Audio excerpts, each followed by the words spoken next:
Hi friends, welcome to YS Stuff. இன்னைக்கு நம்ம ஒரு சூப்பரான மட்டன் ஈரல் எப்படி பண்ணுறதுன்ட்டு பார்க்கலாம். அதுக்கு முன்னாடி நீங்கள் என் சேனலை ஃபஸ்ட் தடவை பார்க்குறதா இருந்தீங்கன்னா அப்படியே போய் சப்ஸ்கிரைப் பண்ணிக்கோங்க. பக்கத்தில் இருக்க பெல் ஐக்கானையும் கிளிக் பண்ணிக்கோங்க. இன்றைக்கி அட்டகாசமான மட்டன் ஈரல் எப்படி பண்ணுறதுன்ட்டு பார்க்கலாம். இது வந்து நான், சப்பாத்தி, பூரி எல்லாத்துக்குமே வந்து சூப்பரான ஒரு சைட் டிஷ்ஷாக இருக்கும். இது நீங்கள் செஞ்சு பாருங்கள், கண்டிப்பாக உங்கள் எல்லாருக்குமே பிடிக்கும். இந்த கவிச்சி நாத்தம் இதெல்லாம் வந்து அடிக்காது.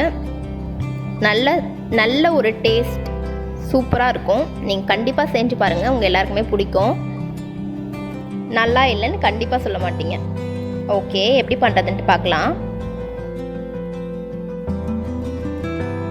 கடாயில் தேவையான அளவு சமையல் எண்ணெய் சேர்த்துக்கோங்க. பாதியாக உடச்சி வச்சுருக்க முந்திரி ஆட் பண்ணி நல்லா ஒரு கோல்டன் ப்ரௌன் ஆகிற வரையும் நல்லா ஒரு ஃப்ரை பண்ணிவிட்டு தனியாக எடுத்து வச்சுக்கோங்க. ஸ்பைசி ஐட்டம் எதுவுமே தேவையில்லை, வெறும் சோம்பு மட்டும் ஒரு டீஸ்பூன் சேர்த்துக்கோங்க. அப்புறம் 3 பெரிய வெங்காயம் குட்டி குட்டியாக கட் பண்ணி வச்சுருக்கேன், அதையும் சேர்த்துக்கலாம். 1/2 கப் இஞ்சி பூண்டு பேஸ்ட் சேர்த்துக்கோங்க. நல்லா ஒரு கோல்டன் ப்ரௌன் ஆகிற வரையும், எண்ணெய் தனியாக பிரிகிற வரையும் நல்லா ஃப்ரை பண்ணிக்கோங்க. ஒரே ஒரு தக்காளி, சின்ன தக்காளி ஒன்று கட் பண்ணி வச்சுருக்கிறேன், அதையும் சேர்த்துக்கோங்க. நல்லா கழுவி வச்சுருக்க ஈரல் இந்த மாதிரி குட்டி குட்டியாக பீஸ் போட்டு வச்சுருக்கிறேன். இந்த ஈரல் வந்து அதில் சேர்த்துக்கலாம்.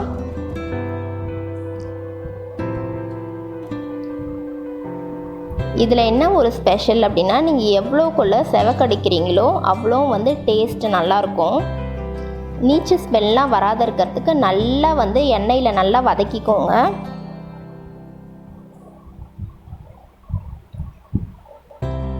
தேவையான அளவு ஒரு 1/2 டீஸ்பூன் மஞ்சள் தூள்,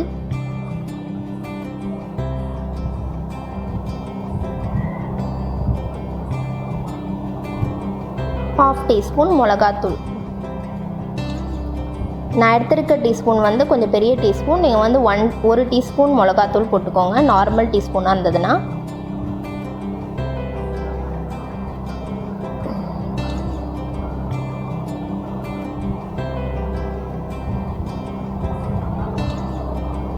நல்லா ஃப்ரை பண்ணுங்கள் எண்ணெயில்.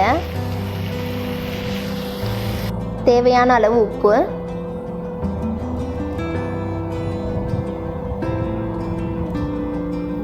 தண்ணி ஒரு 1.5 கிளாஸ் தண்ணி சேர்த்துக்கோங்க.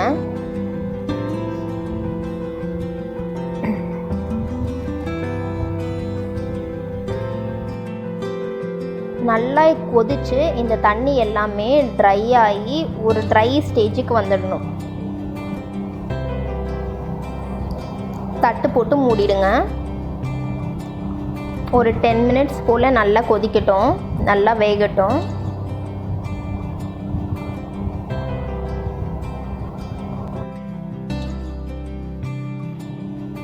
பாருங்கள், இந்த ஸ்டேஜ் வரணும், அதாவது எண்ணெய்லாம் தனியாக பிரிஞ்சு வரணும். இந்த ஸ்டேஜ் கரெக்டான ஸ்டேஜ்.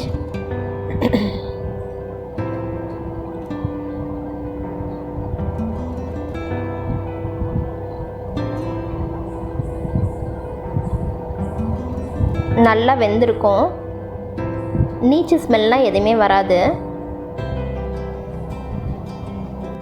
வாசனைக்கு கொஞ்சமாக கொத்தமல்லி சேர்த்துக்கோங்க. அவ்வளோதான், வறுத்து வச்சுருக்க முந்திரி எல்லாத்தையும் இதில் ஆட் பண்ணிக்கலாம். சூப்பரான மட்டன் ஈரல் ரெடி. உங்களுக்கு இந்த வீடியோ பிடிச்சிருந்ததுன்னா லைக் பண்ணுங்கள், ஷேர் பண்ணுங்கள், மறக்காமல் சப்ஸ்கிரைப் பண்ணுங்கள்.